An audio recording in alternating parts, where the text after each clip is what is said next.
इस धनतेरस को हम बहुत ही ज़्यादा फ्रूटफुल बनाएं ताकि हमें वेल्थ हेल्थ हमारी सब बहुत अच्छी रहे।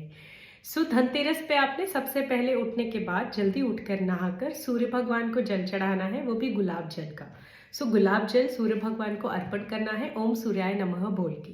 फिर आपके घर में जो गमले हैं, जो कुंडियां हैं, उसमें आपने थोड़ा सा डिग करना है उसे, और 9 कोरिएंडर सीड यानी धनिए के जो बीज होते हैं 9, वो गिन कर 9 बीज आपने मिट्टी के अंदर दाबने हैं एंड आपने कुबेर भगवान से प्रे करना है। जब भी उस जो धनिए का बीज है, कोरिएंडर सीड है, उसका धनिया निकलेगा, उसको आप घर में खा सकते हैं।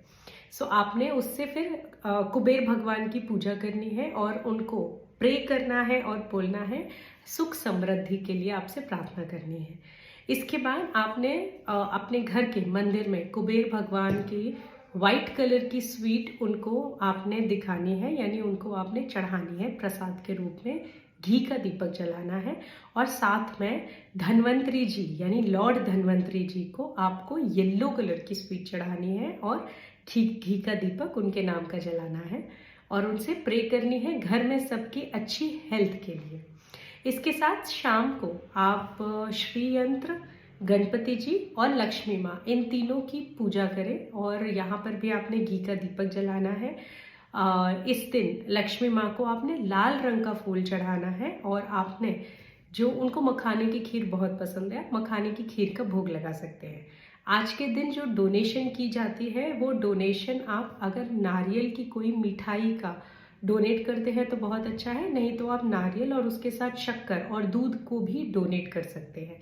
और अगर आपको लगता है आपको अन्न का डोनेशन करना है तो भी आप गेहूं, चावल और दाल को डोनेट कर सकते हैं किसी ज़रूरतमंद को या फिर किसी भी मंदिर में जहां आपको अच्छा लगे। आप घर के मेड को भी दे सकते हैं, किसी लेबर को भी दे सकते हैं, जहां पर आप देना चाहें वहां पर आप ये डोनेट, लेकिन डोनेशन ज़रूर करें आज के दिन। फिर आज के दिन आपने शाम को जब आप लक्ष्मी जी की पूजा कर रहे होंगे तब आपने ना बहुत सारा धनिया लेना है, यानी कोरिएंडर सीड को बाय करना है। आप एक पाव भी बाय कर सकते हैं, 200 ग्राम भी कर सकते हैं, एंड वो माता लक्ष्मी के सामने आपने पूरी रात भर उसको रखा रहने देना है, उनके सामने छोड़ना है। एंड नेक्स्ट डे आपने वो धनिया भी किसी ज़रूरतमंद को डोनेट करना है, घर में खाने के लिए उस धनिया को यूज़ नहीं करना है, उसको आपको नेक्स्ट डे मॉर्निंग डोनेट करना है किसी भी ज़रूरतमंद को।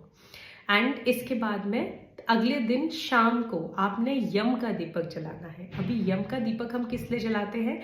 घर में कोई भी अकाल मृत्यु ना हो, उसके लिए हम लोग यम का दीपक जलाते हैं। सो यम के दीपक आपने सरसों के तेल का चलाना है, उसमें आपने 4 बाती लगानी है, यानी मिट्टी का दिया होगा बड़ा, उसमें 4 बाती रखनी है, जलाना एक ही साइड है। आपने सरसों के तेल से फिल होना चाहिए, उसके नीचे थोड़े आपने चावल यानी अक्षत रखने हैं एंड घर की साउथ डायरेक्शन में आपने उसको जलाना है। एंड घर के बाहर, यानी अगर आपका गेट साउथ डायरेक्शन में आ रहा है तो आपने साउथ डायरेक्शन पे अपने गेट के बाहर लगाया।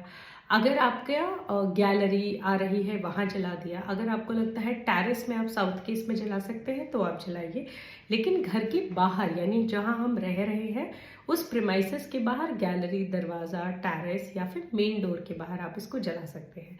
यम का दीपक ज़रूर जलाएं एंड यम का दीपक जलाने के बाद घर के बाहर किसी भी काम के लिए किसी को नहीं जाना है। जब तक दीपक बुझ नहीं जाता है आप घर के बाहर कोई भी नहीं जाए, घर के अंदर ही रहें।